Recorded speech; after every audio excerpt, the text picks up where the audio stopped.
네, 안녕하세요, 여러분. 초대교회사 제7강 신약성서의 정경화 문제에 대해서 함께 이 시간 생각해 보도록 하겠습니다. 오늘 진행할 강의 핵심 정리를 해보면 신약성경이 어떻게 27권으로 정해졌는지 핵심만을 정리하려고 합니다. 이제 신약성경이 정경화되었는데 27권이 공식적 성경으로 확정된 역사적 신학적 과정을 좀 살펴보려고 하고요. 그리고 또한 그에 대한 배경과 필요성을 살펴보려고 하는데 신약 성경이 이렇게 정경화된 문제는 다양한 문서의 혼재 속에서 참된 계시를 선별하기 위해서 이렇게 정경화가 필요했다라고 하는 배경들을 살펴보려고 합니다. 그리고 또한 정경 형성이 필연적 이유와 또 그것이 왜 필요했는지 핵심적 절차를 좀 고찰해 보려고 하는데 함께 우리가 오늘은 7강 신약 성경이 어떻게 정경화되었는지 그것에 대해서 함께 저와 여러분이 살펴보고자 합니다. 네, 신약 성경의 정경화가 왜 필요했을까? 이 정경화에 대한 논쟁의 시작점은 바로 마르키온과 그리고 여러 이단들의 도전 때문이었습니다. 특별히 우리가 살펴보았지만 초대교회 이단들 중에는 몬타누스, 또 영지주의, 마르키온 3대 대표적인 이단이 있었어요. 앞서 우리가 좀 이야기하고 살펴보았는데 그 가운데 이제 이렇게 마르키온이 아주 파격적 주장을 합니다. 2세기 중반에 이런 주장을 했는데 그들은 구약 성경 전면을 부인하고 그리고 또한 구약의 하나님과 신약의 하나님을 완전히 분리했어요. 다르다고 주장합니다. 우리도 성경을 읽다 보면 구약의 하나님과 또 신약의 하나님 이렇게 다르게 나타나잖아요. 그런데 그들은 완전히 다르다고 생각했어요.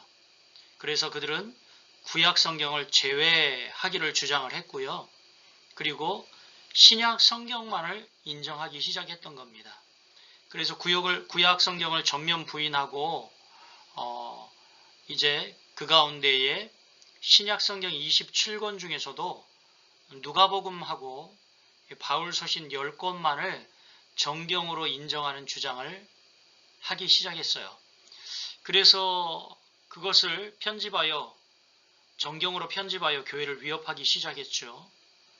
그렇기 때문에 바로 이러한 마르키온의 도전이 정경화를 촉진시키는 그런 과정의 계기가 되었다라는 것을 말씀드릴 수 있습니다. 또 뿐만이 아니라 이렇게 교회는 이 문제를 사실은 수백 년 동안 고민하면서 AD 397년까지 계속 논의를 지속했습니다. 말씀드렸듯이 마르키온뿐만이 아니라 초대교회는 영지주의나 몬타누스 이런 이단들도 있었는데 이들이 점점 확산되었죠. 그래서 이단의 출현이 교회로서 올바른 대응을 하게 했는데 참된 사도들의 가르침을 보존할 공식적인 성경 목록의 필요성이 대두되기 시작한 겁니다. 그래서 이 정경화를 촉진시키는 계기가 된 것이 바로 이단의 출현이라고 할 수 있습니다. 아울러 또 어떤 문헌이 정통인지 가려내려는 그런 과정 속에서 각 문헌의 신적 권위와 역사적 배경에 대한 논의가 시작되었는데요. 상당히 당시에는 여러 성경이 존재할 정도로 계시를 받았다 하는 여러 사람들이 존재했고 따라서 정말 이 신적 권위 있는 이런 정경에 대한 가리는 논의가 필요해서 바로 이렇게 여러 이단들의 도전에 의해서 정경화의 논쟁이 시작되었다. 이렇게 볼 수가 있습니다. 네, 여러분 이렇게 마르키온에 의해서 마르키온의 주장은 기독교와 유대교는 완전히 다르다, 단절된다. 그래서 마르키온은 구약 성경을 완전히 배제해 버렸죠. 물론 그 당시에 정경은 없었습니다. 오늘날의 관점에서 보자면 그렇다는 얘기예요. 오늘날의 관점에서 보자면 구약과 신약은 다 있는데 이렇게 보면 구약을 제외하고 이제 신약 27권 있잖아요. 그런데 이 27권 중에서도 11개 누가복음과 바울 서신 그리고 이것만을 정경으로 인정하게 되었습니다. 그러니까 이제 우리가 다시 좀 구체적으로 살펴보려고 하는데 신약 성경의 지필과 그리고 또 이 내용들을 살펴보면서 바울 서신과 복음서가 어떻게 정경으로 채택되었는지 그 형성 과정을 좀 살펴보고 실제 순서와 맥락을 좀 살펴보려고 그래요. 실제 이렇게 여러분들은 성경이 구약은 창세기, 출애굽기, 레위기 이런 순으로 나오고 신약 성경은 마태, 마가, 누가, 요한, 사도행전 그리고 그 다음에 이제 로마서, 고린도전후서 이렇게 서신서가 나오니까 아마 우리가 생각하기에 흔히 복음서가 먼저 기록되었을 거다 이렇게 생각을 할 겁니다. 그런데 사실은 그렇지 않았습니다. 사실은 바울 서신이 가장 먼저 기록되었는데요. 바울 서신이 먼저 쓰여졌어요. 그런데 이 신약 성경 중에 27권 중에 가장 먼저 쓰여진 서신이 여러분 바로 데살로니가 전서입니다. 그리고 갈라디아서, 로마서, 고린도 전후서 이런 순서대로 갑니다. 그건 무슨 이야기냐면 바울이 이 가장 먼저 성경을 썼다라는 이야기예요.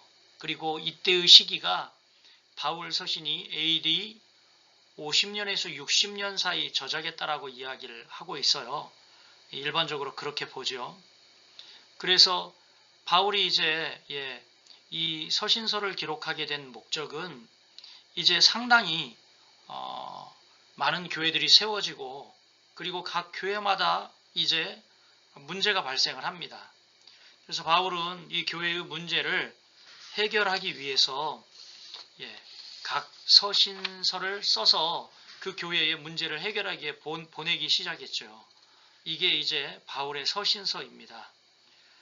그래서 바울은 이제 이런 서신서를 통하여 본인이 갈 수 없지만 편지를 보내어 교회에 일어난 여러 신학적 문제 그리고 또한 교회의 어떤 분열의 문제 그리고 교회가 진리를 떠난 것에 대한 책망과 그리고 또 바르게 이끌기 위한 그런 편지를 쓰기 시작했는데 이게 바로 신약 성경에 포함되어 있는 바울의 서신서라고 할 수가 있습니다.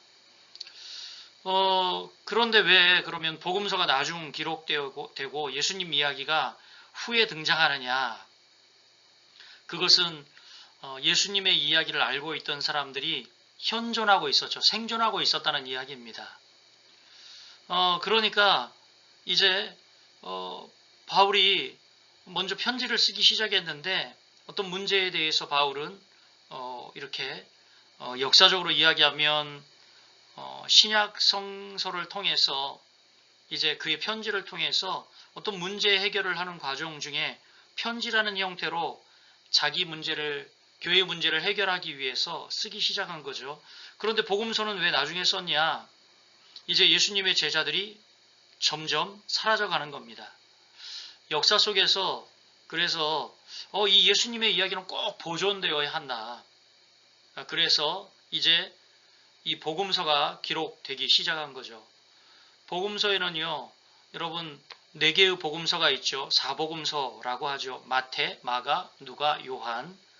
그런데 가장 먼저 쓰인 복음이 어떤 복음서냐? 그것을 흔히 이 마가복음이라고 합니다. 마가복음. 그리고 또한 가장 마지막에 쓰여진 복음은 요한복음이라고 그래요. 요한복음.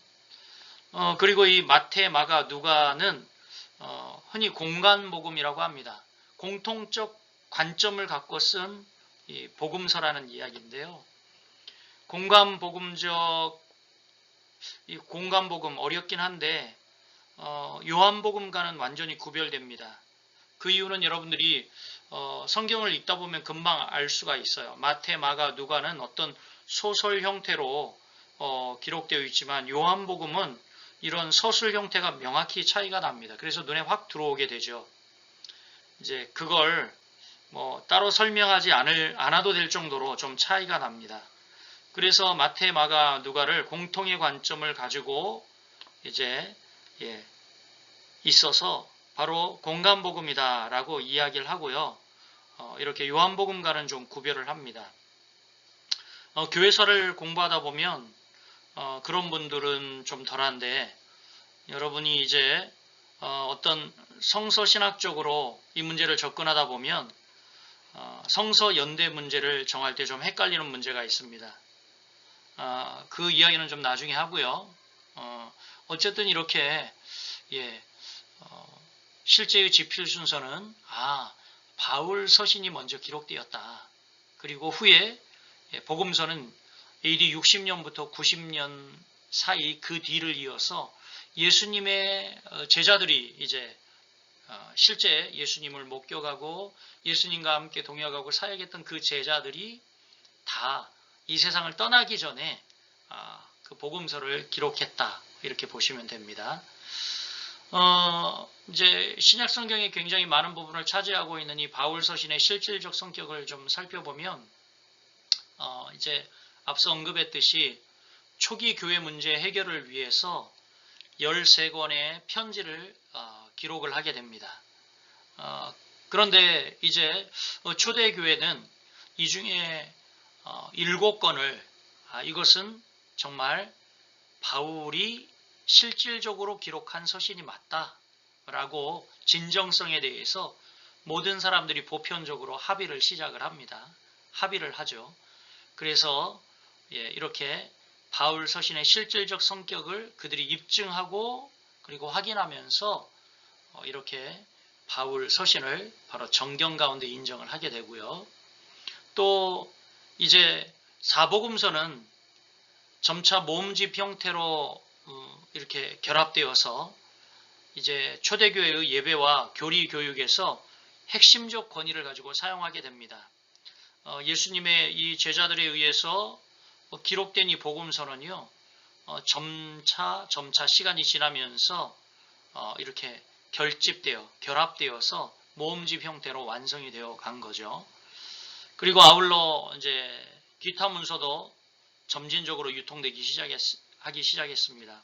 거기에는 이제 사도행전이라든가 공동서신, 그리고 바울이 쓰지 않은 이 공동서신이 있죠. 그리고 요한계시록 등이 시대적 상황에 따라서 점진적으로 집필되고 또 회람되고 정경의 틀을 형성하기 시작합니다. 이렇게 많은 이렇게 논란과 입증을 거쳐서 신약 성경이 정경화되어 가죠.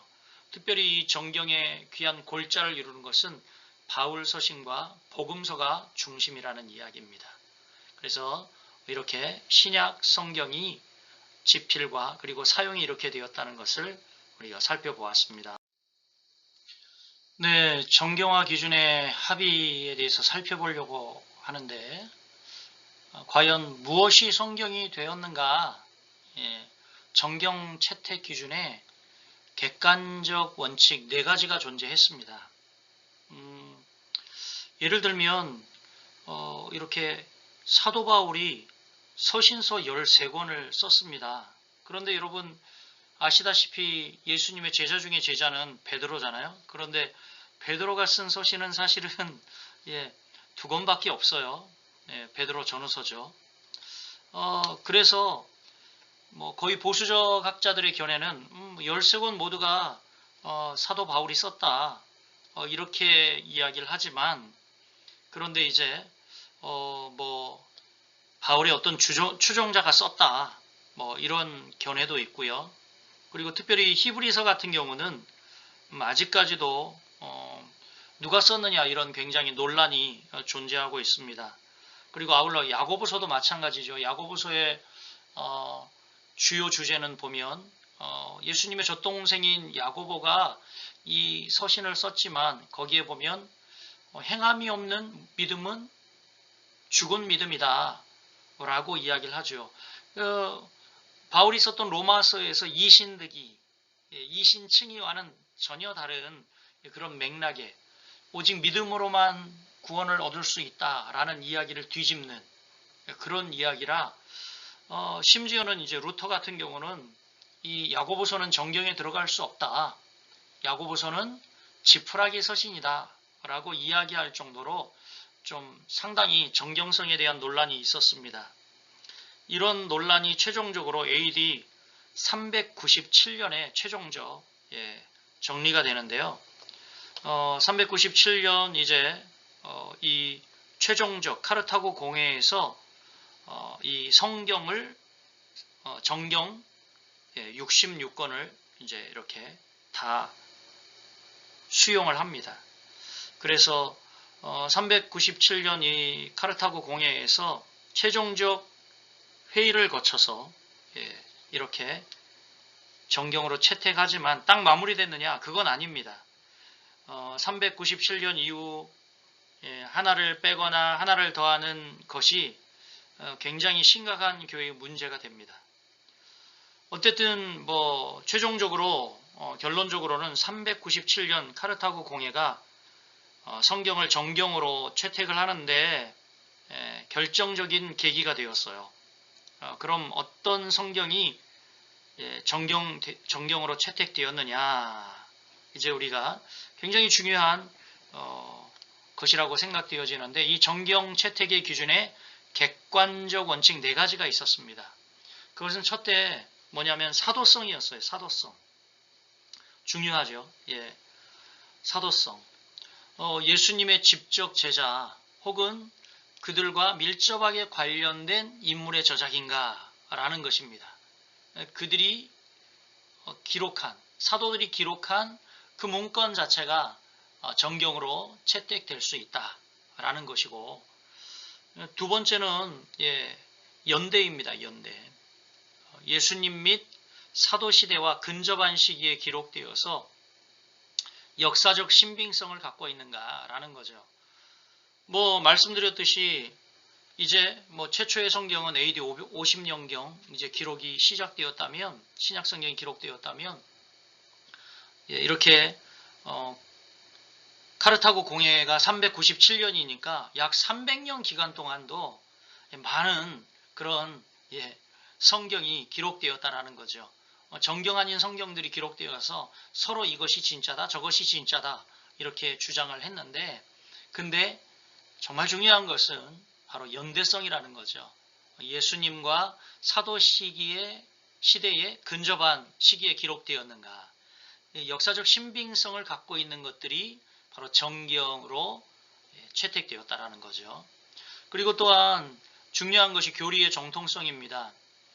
이미 확립되어져 있는 교회의 공통적인 신앙 고백 및 그리고 그들이 가르치고 있는 핵심 가르침에 과연 부합하고 있는 것인가 라는 것이죠.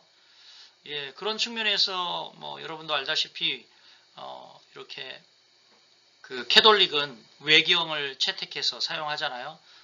성모 숭배 사상이라든가 연옥설 뭐 또 이런 것들에 부합한 이렇게 외경들을 채택해서 그것을 이제 교리로 사용하는 것을 볼 수 있어요. 그래서 이미 이렇게 확립되어 있는 공통적 우리의 신앙 고백에 과연 이 성경이 부합하는가, 이 기록된 문건이 부합하는가, 이 핵심 가르침에 부합하는가, 이것이 정경을 이렇게 형성하는 데 굉장히 중요한, 판단하는 데 굉장히 중요한 잣대가 되었다 이렇게 생각하시면 됩니다. 또한 이렇게 사용인데요. 사용, 광범위한 사용. 초대교회의 현장 예배와 교육과정에 과연 이것이 퍼블릭하게 널리 수용되고 활용되고 있는가, 이 부분이죠. 여러분 진리는 보편적이잖아요. 그래서 진리는 이제 분명히 많은 사람들의 구전을 통해서 전파되어지고 알려지고 보편화되는 것이 당연한 겁니다. 그래서 보편화되면 당연히 광범위하게 사용될 것이고요. 그래서 초대교회 현장 예배와 교육에서 널리 수용되고 활용되고 있는 것을 바로 정경의 기준으로 삼았다라는 겁니다. 이렇게 정경을 채택하기 위한 기준의 합의가 바로 이렇게 4가지 원칙에 의해서 되었다라는 것, 굉장히 그래서 오늘 우리가 사용하고 있는 이 정경 66권, 성경의 66권 캐논, 이것은 굉장히 우리가 신빙성이 있다, 이렇게 믿으시면 됩니다. 네, 앞서 말씀드렸듯이 이 정경이 형성될 때 상당한 논란이 있었습니다. 정경 그러면 공인된 성경이잖아요. 정경이라는 의미가 원래 영어로 보면 캐논, 그래서 척자, 자를 만들 때 사용하는 그런 자라는 그런 의미를 가지고 있어요. 이 정경과 비정경, 즉 외경과 위경이 있었는데 이것에 대한 구별 논쟁이 상당히 있었습니다. 2, 3세기에 보면 초기 목록의 등장과 다양성이 있었는데 무라토리 목록 등 초기 정경 목록이 제시되었으나 그러나 또 지역별로 사용되는 경전의 범위가 서로 달라서 정말 시대는 이제 통일된 기준이 필요했습니다. 통일된 기준이 필요해서 바로 이렇게 정경 형성을 하게 되었고요. 또 많은 경계선상에 있던 책들이 있었습니다. 그래서 지금도 앞서 이야기했듯이 논란이 되고 있는 히브리서나 야고보서, 요한계시록 등 이것은 저작권이나 신학적 논란이 있어서 최종 정경으로 확정되기까지 상당한 논쟁을 거쳐서 그것이 입증된 후에야 이것들이 정경에 들어가게 되었어요. 오늘날도 이렇게 많은 분들이 이렇게 이것에 대한 정경성에 대한 논란을 이렇게 제기하고 있는 것을 우리가 볼 수가 있는데요. 뿐만이 아니라 외경 및 위경들이 있었는데 이것들을 배제했죠. 캐톨릭은 또 많은 외경들을 그들의 공동 번역 성경에 포함하고 있어요. 그런데 우리는 이런 외경들을 포함시키지 않고 있습니다. 또 위경들을요. 영지주의자들은 오늘날도 많은 문건들이 발견되어지고 있는데 계속해서 오늘날도 이런 문건들이 발견되어지고 있습니다. 이렇게 도마복음이라든가 또 심지어 유다복음 이런 것들이 있었어요. 이런 이단적 문서들은 사도적 전승과 또 신학적 정통성이 부족했어요. 그 이후로 정경에서 엄격히 제외됩니다.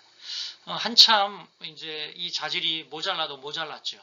그래서 도마복음 그리고 유다복음 뿐만이 아니라 계속해서 이렇게 이런 여러 성경들이 발견되었지만 그러나 이런 많은 논란과 또 이렇게 논쟁 속에서 정경이 채택되고 정경의 목록이 형성되게 되었습니다. 네, 역사적으로 정경화를 확정하게 된 이렇게 순서들을 좀 살펴보면 굉장히 중요한 역할을 한 것이 AD 397년 카르타고 공회입니다. 이 카르타고 공의회에서 신약성경 27권의 목록을 공식적으로 인준해서 최종적인 교회적 합의를 도출해서 이때부터 신약성경 27권이 이렇게 정경으로 채택이 되죠. 그 전까지는 4세기 초에 교부들이 이제 각자의 목록을 가지고 있었는데 비교를 해보면 오리게네스라든가 에비세우스 이런 분들을 통해서 문헌 목록이 정리되었으나 그러나 일부 서신에 대한 논란이 계속 지속되었습니다. 그리고 그 이후 이제 라오디게아 그리고 히포 공의회에서 지역 공의회를 거치면서 현재 신약 27권의 체제가 실질적으로 점점 확립되기 시작합니다. 라오디게아 공의회는 363년 그리고 히포 공의회는 바로 카르타고 공의회가 있기 5년 전 이렇게 393년에 진행되어지면서 이제 신약 성경 27권의 체제의 뼈대를 놓기 시작하죠. 그리고 드디어 397년 카르타고 공의회를 통해서 공식적으로 신약 27권의 목록을 공식적으로 인준하면서 최종적인 교회적 합의를 이루게 됩니다. 가장 중요한 원칙을 세웠는데 그것은 이 27권을 공식적으로 최종적으로 정경으로 채택하면서 가감 금지의 원칙을 확립했습니다. 가감, 더하거나 빼는 것을 금하는 정경 확정 이후에 목록에서 어떠한 권위로도 그것을 더하거나 뺄 수 없음을 선언하여서 이 정경의 권위를 보존하고 또 이것이 바로 계속 후대에까지 전하여 줄 수 있게 정경화가 확정되었다는 굉장히 중요한 의미를 가지고 있습니다.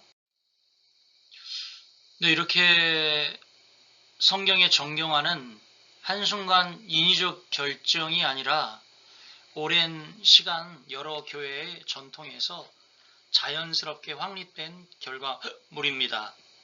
그래서 이렇게 인간과 또 우리 하나님의 협력 속에서 점진적으로 진행되어진 역사가 바로 성경의 정경화다라고 할 수가 있습니다.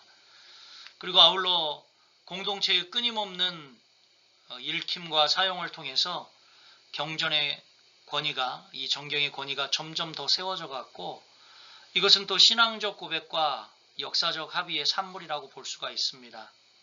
이 올바른 신앙을 가지고 올바른 말씀을 보고 그것에 대한 고백과 또 오랜 역사를 거치면서 그것이 검증되어지고 검증되어지면서 만들어낸 신비와 인간적 합의의 조화라고 할 수가 있습니다.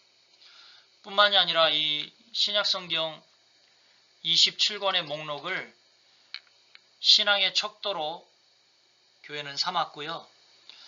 이것을 자의적으로 늘리거나 줄이는 시도를 이단적 행위로 경계해 왔습니다. 그래서 신약 27권의 정체성을 확립하였습니다. 굉장히 중요한 의미가 있다라고 생각이 되어지죠. 이제 강의를 정리하면서 여러분들에게 실천적 시사점을 좀 던지려고 합니다.